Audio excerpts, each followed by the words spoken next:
ये है मशहूर कविता भाभी, जिनके हॉट किस्से आपने ढेर सारी वेब सीरीज में देखे होंगे।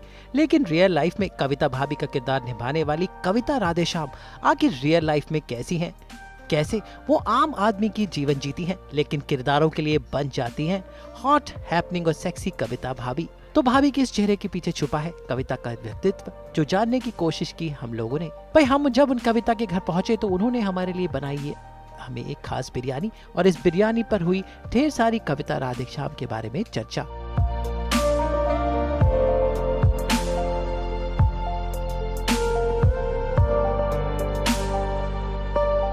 आज हमारे साथ एक ऐसी अभिनेत्री हैं जिनके अभिनय ने, जिनकी बोल्डनेस ने लाखों फैंस को इनका दीवाना बना रखा है। और आज हम इनके पास आए हैं इनकी इसी दीवानगी का राज जानने। आज तक में आपका बहुत बहुत स्वागत है कविता। बहुत बहुत शुक्रिया मुझे आज तक पर बुलाने के लिए। कविता, आपकी कविता भाभी सीरीज है जिसका तीसरा पार्ट आ चुका है। काफ़ी लोगों ने पसंद किया, काफ़ी आप लोग आपके अभिनय को लेकर वाहवाही दी मिली। इस पूरी जर्नी को, क्योंकि अभी आगे भी बढ़नी है, किस तरह से देखती हैं और क्या है कविता भाभी अपने दर्शकों को? हाँ, कविता भाभी देखिए मैं नाम नहीं लूँगी, लेकिन ये एक रियल इवेंट के ऊपर है, क्योंकि एक वक्त था जब फ़ोन सेक्स हुआ करता था, न्यूज़पेपर्स के ऊपर एड्स आया करते थे कि अगर आप दुखी हैं तो मुझे कॉल कीजिए और बात कीजिए। ये उस वक्त की कहानी है जब मोबाइल फ़ोन्स नहीं होते थे, लैपटॉप्स के ऊपर आप लोग स्काइप नहीं कर सकते थे, व्हाट्सएप कॉल्स नहीं हुआ करते थे, सिर्फ एक नॉर्मल कॉल हुआ करता था जो MTNL कहलाया जाता था। उसके ऊपर जिस पे आप देख नहीं सकते, सिर्फ सुन सकते हैं या सामने वाले का अंदाज़ या उसकी भावनाएं देख सकते हैं। उसके ऊपर ये स्टोरी है। और इसमें जितने भी कॉल्स जैसे हमने दिखाए हैं, जो सुनवाए हैं दर्शक जो देख रहे हैं, वो एक्चुअली मेन उसका USP वो कॉल्स है और वो कविता भाभी है जो बैठ के बात कर रही है, क्योंकि ये एक रियल किरदार है जिसको मैंने इसमें निभाया है। ये बहुत कम लोग जानते हैं, क्योंकि जिनका जो ये किया करती थी वो अरेस्ट भी हो चुकी थी। She used to live in Delhi और उनसे किसी ओकेजन पे मुलाकात हुई और पता लगा कि ऐसे हुआ करता था। मीन्स सुनाई पड़ता था, लेकिन एक्चुअल में मैंने किसी फिगर को देखा जो ऐसा किया करती थी और उन्होंने बताया कि ऐसा है वैसा है। And we were of course कुछ एक ऐसी we were looking for a script और अ थिंग जो लोगों तक पहुँचे कि सिर्फ ये बाहर का फ्रेम नहीं है, इसके पीछे की तस्वीर कुछ और है। तो वो तस्वीर हमने दर्शाने की कोशिश की, लोगों को बहुत पसंद भी आया है। कविता भाभी के अंदर मोस्टली हमने टीज दिया है, हमने खुल के कुछ भी नहीं दिया है, क्योंकि एक टिल्टिलेशन, एक टीज, एक गुदगुदी इंसान का पूरा शरीर हिला सकती है, उसके ऊपर रोंगटे खड़े कर सकती है। वो हमने देने की कोशिश की है और आप लोगों की दुआ से बहुत अच्छा चल रहा है। थर्ड सीज़न आ चुका है। फर्स्ट और सेकंड बहुत अच्छा से चला और थर्ड नंबर पे है कविता भाभी जितने भी वेब सीरीज़ हैं उसमें। और इसके आगे की जितनी भी सीजन्स जो भी हैं वो उसके ऊपर बात चल रही है और वो बहुत जल्दी आते रहेंगे। जैसा कि आपने बताया कि इस किरदार के साथ ऐसा था कि पहले बहुत सारे संसाधन नहीं थे एंटरटेन करने के अपने खुद को। आजकल बहुत सारे ऑप्शन हैं, लेकिन इस तरह के व्यवसाय से जुड़ी हुई कोई महिला हो या कोई पुरुष हो, उसके व्यक्तित्व से आप कितना प्रभावित हैं जब आपने इस किरदार को एडॉप्ट किया? क्योंकि ये कॉन्सेप्ट मेरा है और इसको मैं करना चाहती थी। जहाँ तक व्यक्तित्व की बात आती है, ज़रूरी नहीं है कि आप जैसे दिख रहे हैं आप वैसे ही हैं। हम सिनेमा के अंदर काम करते हैं, हम डॉक्टर तो नहीं है लेकिन हम डॉक्टर प्ले करते हैं, लॉयर नहीं है लेकिन लॉयर प्ले करते हैं, कॉल गर्ल्स भी नहीं है लेकिन कॉल गर्ल प्ले करते हैं। कितने बड़े बड़े एक्टर्स ने, सब ने ये चीज़ें प्ले की है। तो मुझे ये चीज़ प्ले करनी थी, मुझे ये इस चीज़ को लोगों को दिखाना था कि वो एक वक्त था जो काफ़ी लोग नहीं जानते हैं, आज की जनरेशन को नहीं मालूम है। ये भी एक था पार्ट, एक लाइफ का जो लोग किया करते थे, उसके थ्रू पैसा कमाया करते थे, अपना घर चलाया करते थे, नो मैटर वॉट, कि वो घर किस तरीके से चला रहे हैं लोगों को नहीं पता। लेकिन वो जब पता लगता था कि कुछ ऐसा कर रहे थे, उनके ऊपर व्यंग कैसे जा रहे हैं, उनको गलत बोला जा रहा है, लेकिन दे डोंट नो कि घर के अंदर क्या चल रहा है। तो मुझे वो चीज़ प्ले करनी थी। जैसे कविता भाभी के अंदर भी यही दिखाया गया था कि घर के अंदर कुछ भी नहीं है, पूरा बेहाल हो चुका है पूरा परिवार, पूरा घर, और वो ये काम कर रही है और इसको उससे पैसा कमा रही है और वो फेमस हो रही है लोगों के बीच में और लोगों को कहानियाँ सुना के उनकी परेशानियाँ दूर कर रही है। कविता के लिए एरोटिक कंटेंट या बोल्डनेस क्या है, क्या सोच है आप? कविता के लिए बोल्डनेस का मतलब है उसकी सोच। मेरे लिए बोल्डनेस का मतलब ये नहीं कि कपड़े खोले और आप बोल्ड हो गए, आपने गाली दी और आप बोल्ड हो गए, नहीं। मैं इसके बिल्कुल अगेंस्ट हूँ, गाली देने के एकदम अगेंस्ट हूँ। मैंने कोई मानेगा नहीं शायद, लेकिन मैंने आज तक लाइफ में गाली नहीं दी है। और बोल्डनेस मतलब दिमाग, कि आपकी दिमाग की सोच कैसी है, आप किस चीज़ को किस नज़रिए से देख रहे हैं, कौन सी सिचुएशन को किस तरह से आप हैंडल कर रहे हैं, वो मेरे लिए बोल्डनेस होती है। बाकी ये दूसरी चीज़ें मुझे मेरे लिए मायने नहीं रखती। कविता ये बताइए कि रीजनल सिनेमा भी है जो या ये कह सकते हैं कि दम तोड़ता हुआ नज़र आ रहा है। ख़ासतौर पर अगर हम भोजपुरी फिल्मों की बात करें तो वहाँ पे सिर्फ भोजपुरी, कोई किसी भी प्रोजेक्ट को हिट करने का एक ही फार्मूला है, उसमें एरोटिक कंटेंट डालना। आप कितना वाकिफ हैं? देखिए, फिल्म को हिट करने के लिए एक आइटम सॉन्ग भी डाला जाता है, जो सिर्फ भोजपुरी में नहीं, वो इंडियन सिनेमा में भी हो रहा है, अपने हिंदी सिनेमा के अंदर भी हो रहा है।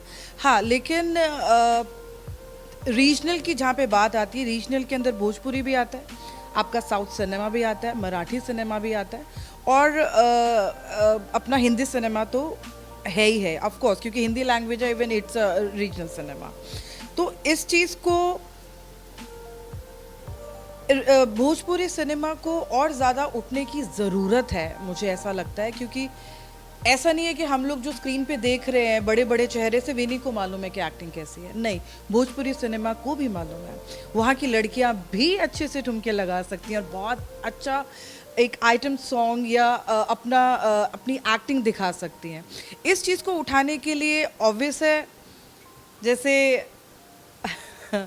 जैसे साउथ सिनेमा को इतना साथ दिया जा रहा है, उसी तरह से रीजनल सिनेमा को भी साथ देना चाहिए, क्योंकि हम वहीं पे रह रहे हैं, राइट। भोजपुरी सिनेमा भी यही है और मराठी सिनेमा भी यही है। इन दोनों को उठाने के लिए सबको एक साथ में आके एक दूसरे का साथ दे के अपना इंडियन सिनेमा ऊपर करना चाहिए, रादर देन रीजन पे जाए। सबको ये बोलना चाहिए कि इंडियन सिनेमा है जो आज बहुत ही अच्छी बुलंदियों पे जा रहा है, वो होना बहुत ज़रूरी है।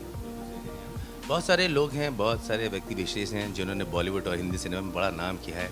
कई डायरेक्टर भी वहीं से आते हैं, कई प्रोड्यूसर्स भी आते हैं, कई एक्टर्स भी बिहार से आते हैं, लेकिन कभी भी खुले मंच पे इन्होंने भोजपुरी सिनेमा को प्रमोट करने की बात नहीं की। अगर आपसे भी गए, आप भी अभिनय के क्षेत्र में, अगर आपको भोजपुरी फिल्मों का ऑफर मिलती है तो आप सबसे पहले उसमें से क्या देखेंगे?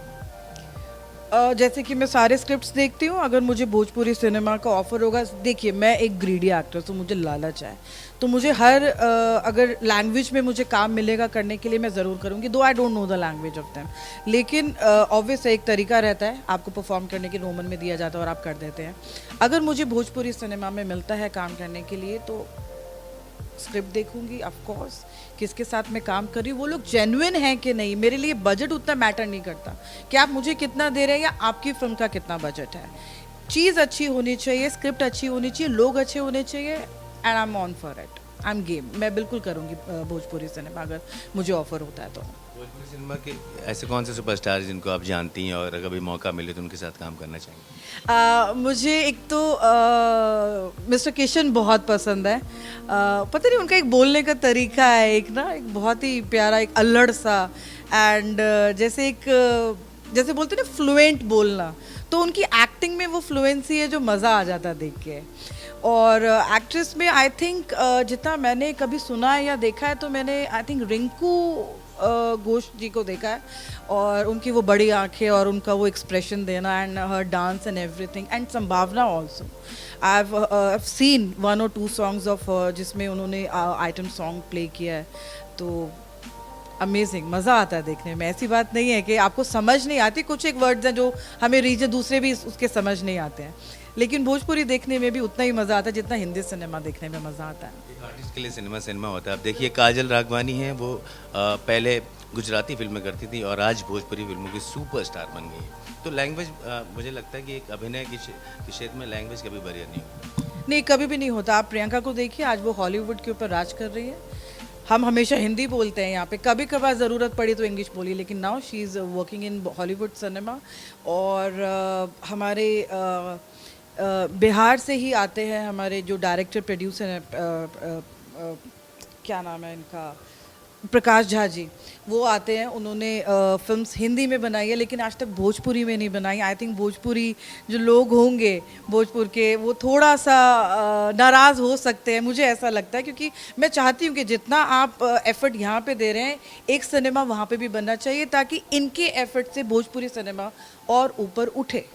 क्योंकि जब आप हिंदी फिल्म्स बना रहे हैं तो आप वहाँ की प्रॉब्लम्स हिंदी में दिखा रहे हैं, तो वहाँ की प्रॉब्लम उन्हीं की लैंग्वेज में दिखाइए ना, व्हाई नॉट।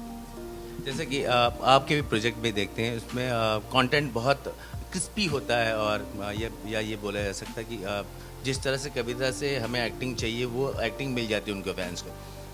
लेकिन ये बताइए, क्या इन सब चीज़ों के लिए भी कोई चेक होना चाहिए, जैसे हिंदी फिल्मों में है, इंग्लिश फिल्मों में है, सेंसर का भी कुछ होना चाहिए? जैसे रीजनल फिल्में आजकल बनती हैं, बेलगाम बनती हैं, उसमें कुछ भी दिखाया जाता है, किसी भी तरह के लिरिक्स होता है, तो क्या सेंसर होना चाहिए? देखिए, मैं ये मानती हूँ पुराना वक्त जो था वो चला गया। जब लिरिक्स लिखे जाते थे वो मीनिंगफुल होते थे, फिल्म के अंदर जुड़ के हुआ करते थे।